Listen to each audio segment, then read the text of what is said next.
Well, it's a Wednesday filled with bright sparks. Maybe it promises to be even fiery. Welcome to your perfect morning starter right here on Channels Television. I am Bukola Koka, blessed amongst men. Hi, guys. Good morning, Bukola. I sense anger somewhere this morning. Maybe more from here than from here. Not anger, just how we're going to respond to this. Good morning, I'm Jeffrey. I'm Kaido Kikilo. I promise you I'm not angry. Maybe really? I need a little more sleep, but definitely not angry. I'm just watching what's playing out. But Jeffrey, she thinks you're angry. No, I'm not, because she knows I love football. Yeah. Apparently, and the decision by CAF appeal committee to say, Senegal, we're sorry, but your action was irresponsible. Your action was unacceptable at the finals of the Africa Cup of Nations that held in Morocco.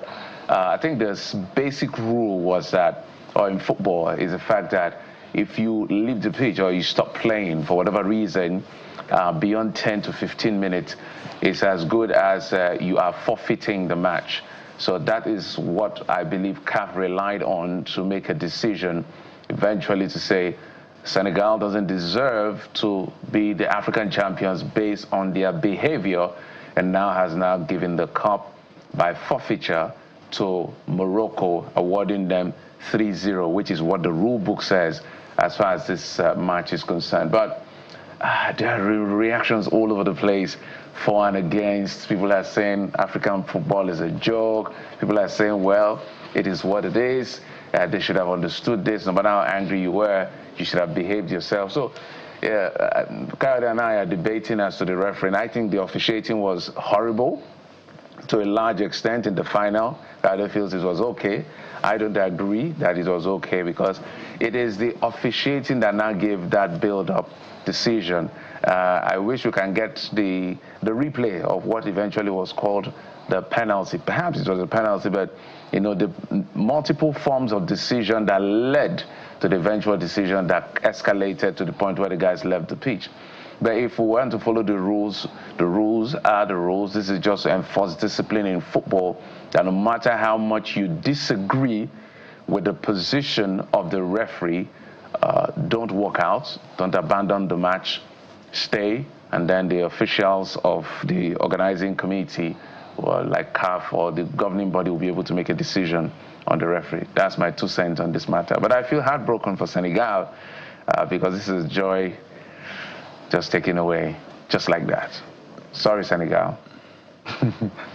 Okay, the smile on my face, I promise you, it's not about this decision. It's just the best response that I can give to what's happening across board. But let's stay with this decision, right? I mean, I'm viewing it in 3 ways: what happened, what is happening now, and what would happen as a result of this decision. We all know what happened. I mean, we all saw that match, that final. Yes, the defender may have pulled, the player, and then it resulted in a penalty. It was VAR, and then the referee called it. The Senegalese players walked out, majority of them. Of course, Mane stayed and called them back, and then the game restarted. Now, on the field of play, Senegal was a better team, largely, right? That's why they scored and eventually won. But in terms of the rules, right, the rules are clear. If you forfeit a match, I mean, you lose 3-0 and all of that. But on the field of play, the referee blew and said, let play continue. And play continued. Senegal won that match fair and square, at least after that. And eventually, we know what happened. I must say that this is what comes out of the lack of leverage, and I'll explain. Now, Morocco is meant to host AFCON, which incidentally should have begun yesterday, 17th of March. But just days before, CAF announced that we have to postpone for a number of reasons. Obviously, the elephant in the room is Morocco, because they still have issues with what played out during that match. Even though Morocco has said, well, we're not trying to, poop Senegal's party. We just want to at least want CAF to speak to the rules. But back to my point. We all know that Morocco has some of the best football infrastructure on the continent. So if Morocco is pressuring CAF, they have leverage, guys. they have the leverage. So they can say, well, you want us to keep hosting these matches and you're not treating us fairly. You have to look at this. We don't care if it's 2 months after. We don't care if it's 5 months after. You have to look deep into this. But imagine if other countries had leverage, if we had balance of terror, or in this case, balance of leverage when it comes to football and infrastructure. Take the EU or Europe, for example. If one nation says, well, we don't want to host your tournament, at least one of the 44 other countries in Europe or one of the 20-something other countries in the EU are well and able to host the tournament. So there's a balance of terror, in a manner of speaking, balance of leverage. So I think CAF is suffering from, well, that lack of balance of terror or balance of leverage. So naturally, Morocco has the upper hand and they're able to wield that influence strongly. Now, the bigger question is what happens after this? Would we see African countries boycotting tournaments? Would we see more, well, punishments handed down? And I should just say on the final note, Bukola, I have an idea for FIFA. So if DRC qualifies for the World Cup, once DRC plays the first and second match, FIFA should rule. Say Nigeria, take over. So Nigeria will go and then take up from there. Since this is what CAF wants to do, let us do it for the World Cup. So after DRC, they qualify. If they play the first, second match, rule and say, well, they shouldn't have qualified. Let Nigeria go in and join that tournament, since this is how we want to play the game. Sarcasm here, but Bukola. Good, a balance of leverage. Well, let me first of all say that I haven't earned the right to weigh in on this matter. We'll cover you. We'll cover you. After not having earned my laurels as a journalist, as a sports journalist, but from the little experience on this table in the last couple of years since we launched this program, gleaning from some of the things that have been said by professional football, this decision, Kade, is in bad taste. No matter how much we position to look at some of the elements that you're trying to point us to, you talk about leverage. How does Morocco feel now? How does Morocco feel right now? The same way Nigeria would have felt no. if a rule in favor of Leave Nigeria out of it. Does Morocco feel good about having been crowned AFCON winners after what transpired on that football pitch? Recall that we had our own DG NSC who said on this program after the match with Morocco, our own match with Morocco, that Senegal learned from Nigeria's experience with that bad taste in refereeing by their own response to their, through their activism by which they secured victory on that match. And towel stealing on that pitch. Well. Yes.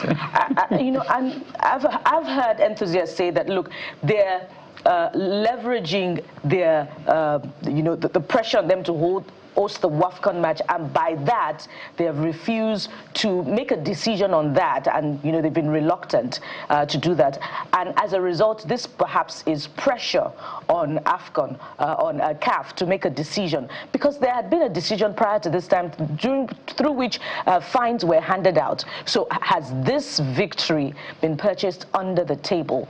And CAF has been known prior to this time through enthusiasts again, not to make big decisions born out of strength of character on big issues like this in the past. And so it looks like CAF is smearing its name in the mud. This is really, really heartbreaking. I think at the core of this, before we blame CAF and blame everyone, I know this is very bad for African football. Mm-hmm. It will not be seen as enforcing the rules. It will be seen like what you call balance of leverage, or the leverage they have, no matter how you look at it. Because the rule says you cannot leave the pitch beyond 10 to 15 minutes. That's the rule, no matter how angry you are. So let's be clear on the rule.